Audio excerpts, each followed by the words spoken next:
Christelle Mazat, je suis avocat au barreau de Paris et j'interviens exclusivement pour la défense des agents publics. Et en particulier, j'interviens dans le secteur régalien, c'est-à-dire la justice, la police, les affaires étrangères, l'éducation nationale et beaucoup aussi l'hôpital public. La magistrature, par exemple, j'ai reçu un jour une juge qui voulait contester son évaluation annuelle, sur laquelle il était expressément consigné que son évaluation était dégradée parce qu'elle ne respectait pas la jurisprudence de chambre. Je rappelle que les magistrats judiciaires, c'est inscrit dans la Constitution, ont une indépendance absolue, c'est le principe de la séparation des pouvoirs. Donc, il n'y a pas de jurisprudence de chambre, c'est-à-dire il n'y a pas de consignes données aux magistrats sur les décisions qu'ils doivent rendre. Et là, il s'agissait des problématiques migratoires. Et cette magistrate de poursuivre en m'indiquant que les magistrats avaient été sollicités pour expliquer aux préfectures comment couvrir les vices de forme sur tout ce qui est reconduite à la frontière, etc. Voilà, l'indépendance de la justice, par exemple. Cette magistrate n'a jamais souhaité aller plus loin parce que écœurée, enfin je vous passe tous les détails de ce qu'elle a pu me raconter parce que le jour où elle est arrivée chez moi, c'est un peu comme au confessionnal, on vide son sac, mais de là le vider à l'extérieur, évidemment il y a un monde, donc elle n'a jamais souhaité poursuivre. Pour pas laisser le magistrat administratif en reste, quand on défend les fonctionnaires, on a affaire au tribunal administratif, cour administrative d'appel et conseil d'État. C'est une juridiction qui pose des problèmes de par son statut même, puisque c'est à la fois conseiller du gouvernement, organe juridictionnel, mais aussi gestionnaire de carrière de ses propres magistrats. Donc la dissidence dans la juridiction administrative est très relative. Et quand vous arrivez devant les juridictions administratives avec des problématiques de lanceurs d'alerte, soit le droit est méconnu, soit il y a une vraie problématique sur la qualification des notions d'urgence. Quand on fait un signalement de violence ou de harcèlement en interne, par exemple, le juge administratif considère que l'urgence, c'est vraiment quand il y a mort d'homme imminente, au sens propre du terme, ou que vous ne gagnez absolument pas un centime, ce qui arrive assez rarement dans l'administration. Pour vous donner un exemple, très récemment, j'ai eu un refus de protection fonctionnelle par un maire que j'ai mis en cause sur le plan pénal. Il y a des problématiques diverses et variées, dont une prise illégale d'intérêt, puisque ce maire a fait voter pour lui-même la protection fonctionnelle et a refusé aux plaignants. Et a attaqué évidemment les plaignants pour diverses procédures bâillons, entre autres, et d'autres procédures extrêmement farfelues, tout ça aux frais du contribuable. Je saisis le juge administratif en urgence pour demander à ce que la protection fonctionnelle soit accordée également à mes clients, qui est quand même au moins une égalité des armes. Le juge a botté en touche en estimant que comme mes clients étaient en arrêt maladie, ils étaient payés suffisamment, 900 € par mois à demi-traitement, que s'ils avaient que 900 € par mois, c'est parce qu'ils étaient en arrêt maladie, donc circuler, il n'y a rien à voir, il n'y a pas d'urgence. Traduction pour les spécialistes, le juge administratif ne veut pas se prononcer sur le dossier parce qu'il sait qu'il y a des enquêtes préliminaires en cours et qu'il ne veut pas entraver, alors que le juge administratif a quand même un pouvoir propre d'appréciation sur un terrain ne serait-ce que disciplinaire et déontologique. Voilà. Donc ça pose des gros problèmes parce que tant que le juge administratif ne protège pas efficacement les fonctionnaires lanceurs d'alerte, et ce n'est pas du tout le signal envoyé par la juridiction administrative, ça dissuade évidemment de dénoncer, ce qui renvoie majoritairement aux juridictions, on va dire au parquet, aux juges d'instruction pour instruire, où les délais sont excessivement longs. Et quand on est en interne, qu'on est un policier, un magistrat, qu'on ait dénoncé l'institution, c'est absolument invivable. Et ce qui se passe, c'est que ces agents sont en arrêt maladie quand ils ne subissent pas une cascade de décisions défavorables, enquête disciplinaire. Il y a un canal de signalement qui a été mis en place, calqué sur le régime des lanceurs d'alerte. Bon, on sait très bien dans l'administration que ce dispositif de signalement est fait pour cibler les dénonciateurs et en général, ça se termine par des enquêtes à charge. Donc, conclusion, le dispositif interne, moi, je dissuade évidemment de l'utiliser et de passer par des canaux extérieurs, pas le juge administratif, donc, mais plutôt le parquet, voire les autorités indépendantes. Maintenant, depuis la loi Wasserman, on a une protection renforcée quand même avec le défenseur des droits.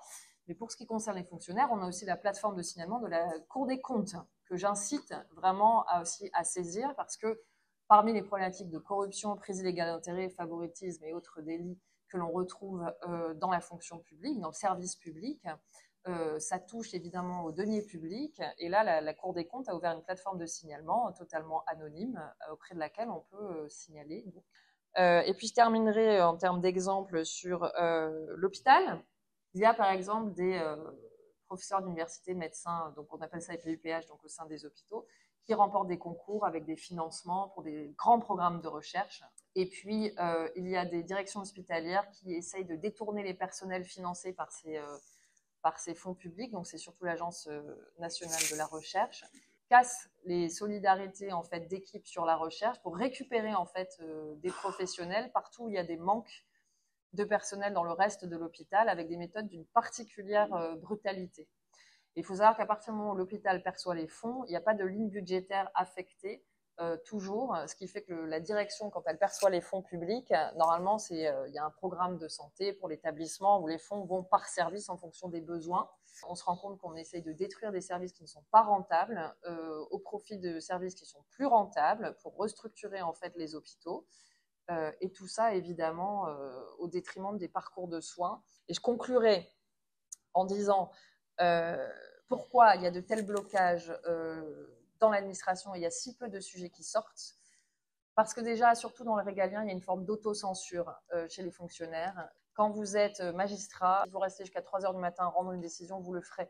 Parce que vous savez que derrière, il y a des justiciables et c'est l'équilibre de la société. Quand vous êtes dans les couloirs des urgences, vous ne pouvez pas laisser mourir quelqu'un dans un couloir. Donc, s'il faut rester des heures en plus, vous restez. Et le système aujourd'hui ne tient que sur la vocation et le sacrifice même de ces personnes. Donc, ces gens-là ne parlent pas, n'osent pas dénoncer.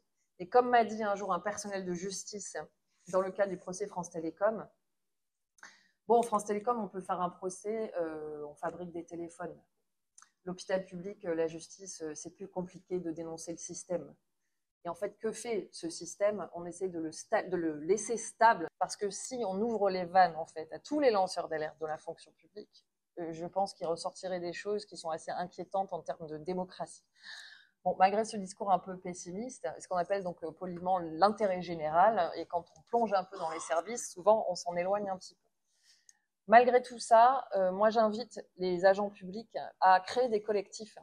Parce que ce qui fait la force des lanceurs d'alerte, c'est sortir de l'isolement et créer des collectifs, y compris par les professionnels que nous sommes, que ce soit avocats, associations, syndicats, et des constructions de stratégies d'ailleurs médiatico-juridiques, où les journalistes peuvent être d'une très grande aide. Ce ne sont pas des alertes qu'il faut faire sans préparation et sans être encadrées. Parce qu'effectivement, les représailles sont quasi systématiques et elles peuvent être très lourdes en termes de, pas seulement de carrière, mais aussi de santé, de famille. Voilà. J'ai essayé de résumer. Mais... Bonsoir, je m'appelle donc Yves Maniris, moi je suis avocat au barreau de Paris depuis 20 ans. Une personne que j'ai défendue à une époque où le statut n'existait pas. Nous sommes en 2003, je suis très jeune avocat. Et j'ai un délégué syndical CGT qui est ce qu'on va appeler le lanceur d'alerte, puisque c'est lui qui va révéler à la presse l'amiante dans la tour Montparnasse. Et effectivement, immédiatement, il fait l'objet d'une demande d'autorisation de licenciement et il fait l'objet d'un procès en diffamation, puisque bien évidemment, il avait été cité par les publications qui révèlent le scandale de l'amiante dans la tour Montparnasse. Il est poursuivi donc par son employeur et effectivement, j'obtiens en première instance l'annulation partielle des poursuites, mais il est néanmoins partiellement condamné pour une partie des faits diffamatoires et devant la cour d'appel, j'obtiens l'annulation totale des poursuites. Assez étrangement, il avait été fait droit à sa demande de licenciement par l'administration alors qu'il était délégué syndical salarié protégé et il avait été effectivement licencié pour faute grave. La cour administrative d'appel annulera des années après l'autorisation de licenciement et effectivement, les conséquences seront immédiates devant le Conseil des prud'hommes de Paris puisque dès lors où l'autorisation de licenciement est annulée, c'est soit la réintégration, soit l'indemnisation. Aujourd'hui, qu'est-ce qu'il en est? Aujourd'hui, il en est qu'effectivement, on a une définition issue du droit européen de ce qu'est un lanceur d'alerte.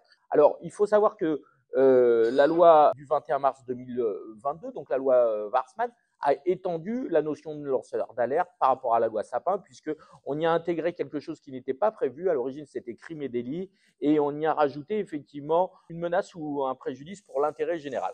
Ça, c'est le premier point. Deuxième point, la loi Warsmann, elle a créé un autre statut qui n'existait pas, c'est celui de facilitateur. C'est celui qui va venir en aide à un lanceur d'alerte. À la suite de ces dispositions, effectivement, sont créés un système d'alerte. L'alerte, elle s'organise d'abord par une alerte interne et effectivement ensuite par une alerte externe, soit à des autorités qui dorénavant sont définies par le décret. Et effectivement, c'est un décret à minima, il est extrêmement critiquable et je crois qu'autour de cette table, s'agissant du décret, nous sommes tous d'accord pour admettre qu'il n'a pas été jusqu'où il aurait dû aller, notamment au regard des perspectives qui étaient ouvertes par le droit de l'Union européenne. Deuxième point, effectivement, le décret a désigné des organismes vers lesquels vous pouvez porter votre alerte. Alors évidemment, il y a toujours le procureur de la République et puis il y a, en fonction des activités sectorielles, des grandes organisations. Sur l'exemple que vous preniez, mon cher confrère, c'est-à-dire le domaine médical, s'agissant des problématiques de médicaments, s'agissant des problématiques hospitalières, le décret nous dit l'organisme auquel vous devez aller porter l'alerte, c'est l'ARS. Alors même que tout le monde sait qu'effectivement, l'ARS est souvent mise en cause pour être plutôt le couvercle sur une cocotte minute que le facilitateur à une révélation. Alors je prends cet exemple, mais j'aurais pu prendre un autre secteur d'activité. Effectivement, une grande part des demandes par les gens qui sont concernés par les problématiques des lanceurs d'alerte, c'est la problématique financière.